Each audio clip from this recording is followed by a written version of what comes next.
Les podcasts du Figaro. Bonjour, je suis Victoire Sicora. Vous écoutez Portrait de champion, le podcast qui donne la parole à ceux qui vont incarner et faire briller nos Jeux Olympiques. Les athlètes, bien sûr, mais aussi tout l'écosystème qui permet à cette grande fête de se préparer.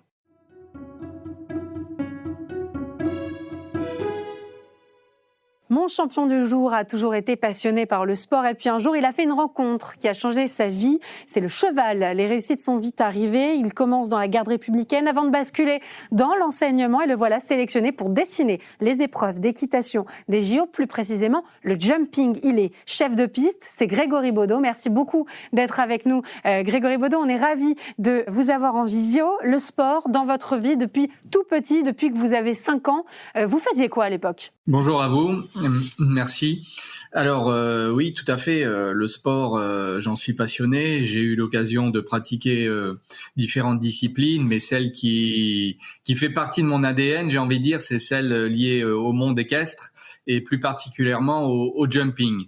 C'est la raison pour laquelle, depuis l'âge de 15 ans et après à partir de 18 ans, à la majorité, j'ai pu devenir officiel de compétition et avoir à charge de dessiner de multiples parcours à travers le monde pour les cavaliers de saut d'obstacle, du jumping. Qu'est-ce qui vous a plu, qu'est-ce qui vous a touché chez cet animal qu'est le cheval ? Écoutez, vous savez, on dit souvent que le cheval est la plus noble conquête de l'homme, mais aujourd'hui, c'est un animal qui partage la vie de bon nombre de sportifs, donc d'individus déjà au départ, mais de sportifs parce que le monde hippique, par l'intermédiaire de toutes les disciplines, est véritablement présent dans beaucoup de pays, notamment la France. On a une corporation, une filière qui est vraiment importante, qui est économiquement parlant également, j'ai envie de dire, très prospère. Et moi, ça me passionne, voilà, ce rapport avec le cheval. Bien entendu, on prend en compte son bien-être, c'est une évidence. Et je pense que ça me fait d'autant plus plaisir que je pense que c'est un amusement commun entre le cavalier et bien entendu le cheval, parce qu'il n'y a pas de soumission. C'est très important de le rappeler, en effet, quand on mobilise justement des animaux dans le cadre de compétitions sportives. Vous vous décidez ensuite à faire carrière dans la garde républicaine. Pourquoi ce choix ? Alors ça, c'était une petite partie de ma vie. Oui, parce que j'avais des connaissances à l'époque quand j'étais dans un centre équestre et mon instructeur lui-même était parti, avait intégré cette unité de prestige qu'est la garde républicaine. Et après l'obtention de mon baccalauréat, j'ai voulu me diriger donc vers cette unité d'élite. J'y suis resté à peu près 2 ans et ayant échoué à cet examen, j'étais jeune, 18 ans, loin de la famille, loin des amis, centre-ville de Paris, etc., puisque j'étais au quartier des Célestins et j'ai décidé de rentrer à la maison, de rentrer au bercail et de reprendre mes études. Et vous vous êtes tourné vers l'enseignement, comme quoi les échecs, les épreuves ont du bon, ça permet de rebondir, c'est le cas de le dire en plus sur la spécialité du saut d'obstacle, ça a encore plus de sens, on y reviendra. Vous vous tournez vers l'enseignement, pourquoi ce choix et qu'est-ce que ça vous a apporté pour ce que vous faites aujourd'hui en tant que chef de piste ?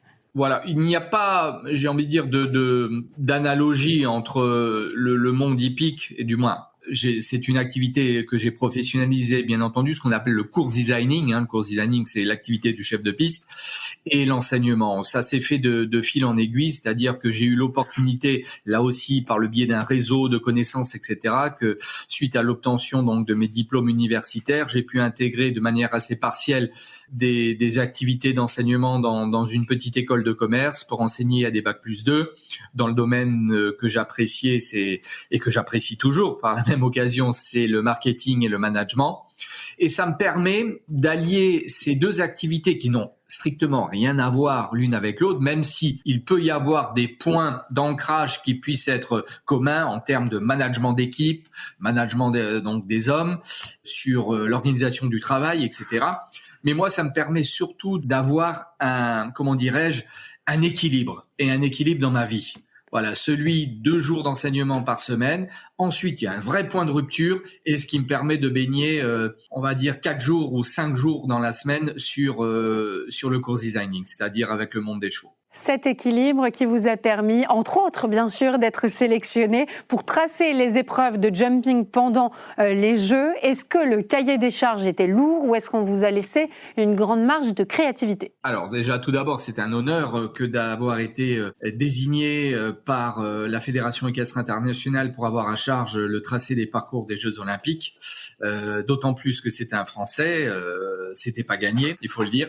Maintenant, concernant le travail qui va être effectué, nous avons de manière générale, le chef de piste, ce qu'il faut savoir, c'est qu'il a une totale marge de manœuvre. Bien entendu, il va s'appuyer sur un règlement international, c'est certain, mais quant au choix du tracé, la décoration, la thématique des obstacles, son placement, etc., il est totalement libre. Et d'ailleurs, à l'heure actuelle, le choix des obstacles et tous les parcours, personne ne peut le savoir. Ce n'est uniquement dans notre tête.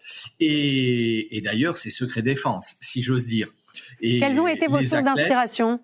Vous savez, les sources d'inspiration, elles sont assez variées. C'est-à-dire que je ne vais jamais travailler de manière continue en se disant « Allez, aujourd'hui, on retrousse les manches et on va, pendant une journée complète, travailler sur les parcours. » C'est quelque chose qui va se faire petit à petit. C'est-à-dire que, vous savez, comme un artiste, si j'ose dire. Oui, c'est un peu le peintre qui est devant sa toile blanche et qui peut composer et qui va créer Exactement. Au fur et à mesure. Comme un chanteur, voilà, qui va composer sa partition, qui va trouver les bons accords, qui va trouver les paroles, etc. Mais ça va durer une demi-heure, 1 heure, 2 heures. Après, il faut arrêter.